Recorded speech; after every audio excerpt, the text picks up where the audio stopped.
இதற்கிடையே நம்முடன் அதிமுக முன்னாள் எம்எல்ஏ திரு வைகை செல்வன் அவர்கள் இணைஞ்சிருக்கிறாங்க. சார், இணைந்தமைக்கு நன்றி. இப்போ சட்டமன்றத்திற்குள்ள அதிரடி காட்டியவர், முழங்கியவர், அதே போல ஒரு குறுகிய காலத்தில் ஒரு மிகப்பெரிய தாக்கத்தை வந்து தமிழக அரசியல மாற்று அரசியலை காட்டியவராக திரு விஜயகாந்த் அவர்கள் இருக்கிறாங்க.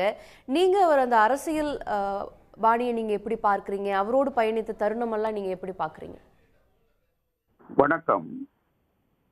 நடிகர் விஜயகாந்த் கேப்டன் என்கிற உயர்ந்த ஒரு இலக்கோடு அவரை மிகுந்த மரியாதையோடு அழைத்திருக்கிற அந்த தருணத்தில் பல்வேறு காலகட்டங்களில் அவரை நான் பார்த்திருக்கிறேன். குறிப்பாக என்னுடைய அருப்புக்கோட்டை சட்டமன்ற தொகுதியில் அவருடைய சொந்த ஊர் வருகிறது. ராமானுஜபுரம் என்பதுதான் அவருடைய தந்தையார் ஊர், அவருடைய சொந்த ஊர், பிறந்த ஊர். ஆகவே எப்போது சட்டமன்றத்தில் பார்த்தாலும் எங்கள் ஊர் எப்படி இருக்கிறது, எங்கள் ஊர் மக்கள் எவ்வாறு இருக்கிறார்கள், அந்த ஊருக்கு வேறு ஏதாவது செய்ய வேண்டுமா என்று பார்க்கும் போதெல்லாம் கேட்பார்.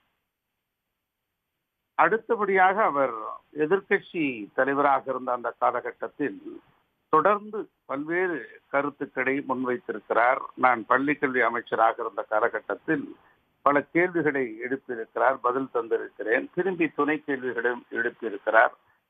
பின்னர் வராண்டா பகுதிகளில் நடந்து போகிற போது நன்றாக பதில் சொன்னார் அமைச்சர் என்று சொல்லுவார், பாராட்டுவார், வாழ்த்துவார். பெருந்தன்மையான ஒரு குணம் படைத்தவராக இருந்திருக்கிறார். சக மனிதர்களை நேசிக்கக்கூடிய பண்பாளராக திகழ்ந்தார். எளிமையானவராக இருந்தார். எந்த விதமான ஒரு ஒரு பகட்டோ அல்லது பந்தாவோ இல்லாதவராக எப்போதுமே அப்படி தன்னை ஒரு எளிய மனிதராக காட்டிக் கொள்வார். அப்படி அவரிடத்திலே நான் பல முறை பார்த்து இதை வியந்திருக்கிறேன். 2011 தாஜ் ஹோட்டலில் ஒரு நிகழ்ச்சி நடந்தது. நிகழ்ச்சி நடக்கிற போது அவரும் வந்திருந்தார், புரட்சி தலைவர் அம்மா அவர்களும் வந்திருந்தார்கள். அப்போது எல்லோரும் கேப்டன் அவர்களிடத்திலே புகைப்படம் எடுத்துக்கொண்டார்கள், போட்டோஸ் எல்லாம். அப்ப என்னை அழைத்து வாங்க எங்க ஊர் எம்எல்ஏ கிட்ட நான் எடுத்துக்கிறேன் அப்படின்னு சொன்னார். எனக்கு நிகழ்ச்சியாக இருந்தது. அதே சமயம் அவருடைய பறந்துபட்ட அந்த பரந்த எண்ணம் அதில் வெளிப்பட்டது. யதார்த்தவாதியாக அவர் திகழ்ந்தார். மனதில் இருக்கிற கருத்துக்களை மறைத்து வைக்க தெரியாமல் உடனடியாக வெளிப்படுத்தக்கூடியவராகவும் தன்னுடைய கருத்தை எந்த இடத்திலும் உடனடியாக சொல்லக்கூடியவருமாகத்தான் அவர் திகழ்ந்தார். சட்டமன்றத்தில் அவருடைய பணிகள் இன்னும் வேகம் எடுத்திருக்கலாம்.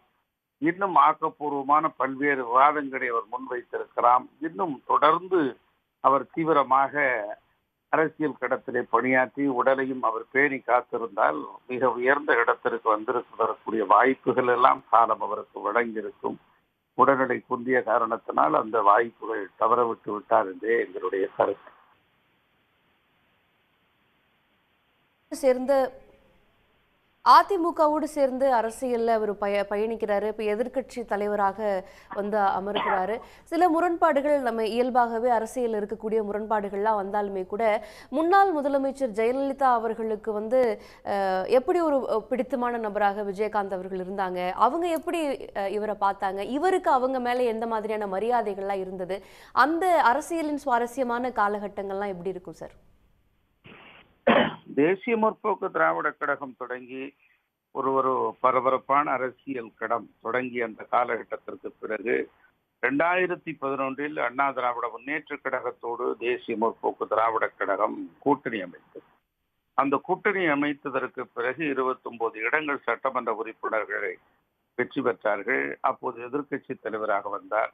எதிர்க்கட்சி தலைவராக வந்த நிலையிலும் புரட்சி தலைவர் அம்மா அவர்கள் முதலமைச்சராக இருந்த அந்த தருணத்திலும் நல்ல ஒரு சுமூகமான உறவுகள் தான் அவர்களுக்கு போய்கொண்டே இருந்தது. நிறைய அந்த அந்த கட்சியில இருக்கிற ஒரு புதிய சட்டமன்ற உறுப்பினர்கள், அதுவும் அந்த கட்சியில மூத்த உறுப்பினராக இருந்தவர் அண்ணன் பண்ருட்டி ராமச்சந்திரன் அவர்கள். அவர் பல்வேறு வாதங்களில் பல கருத்துக்களை அரசுக்கும் பொதுவான தங்களுடைய தேசிய முற்போக்கு திராவிட கழகத்தினுடைய கருத்துக்களையும் முன்வைப்பவராக இருந்திருக்கிறார். புதிய புதிய சட்டமன்ற உறுப்பினர்கள் எல்லாம் ஆர்வத்தோடு முதலாக தேர்ந்தெடுக்கப்பட்டவர்கள் ஆர்வத்தோடு கலந்து கொண்டார்கள். இப்படி பல்வேறு சம்பவங்களை அவர் குறிப்பிடலாம். அப்புறம் கொஞ்ச நாள் கழித்து சட்டமன்றத்திற்கு அவர் வருவதை கொஞ்சம் கொஞ்சமாக குறைத்து கொண்டார். அவர் இருந்த காலகட்டத்தில் ஒரு சுவாரஸ்யமாக இருந்தது. முதலமைச்சருக்கும் எதிர்க்கட்சி தலைவருக்கும் நல்ல ஒரு புரிதல் இருந்தது. அதை நாங்கள் பார்த்தோம். நன்றி. எங்களோடு இணைப்பில் இணைந்து அந்த நினைவலைகளை சட்டமன்றத்தில் விஜயகாந்த் அவர்கள் ஆற்றிய அந்த பணி அவற்றையெல்லாம் பகிர்ந்து கொண்டமைக்கு நன்றி. உடனுக்குடன் செய்திகளை தெரிந்து கொள்ள சன் நியூஸ் பெல் ஐகானை கிளிக் பண்ணுங்க.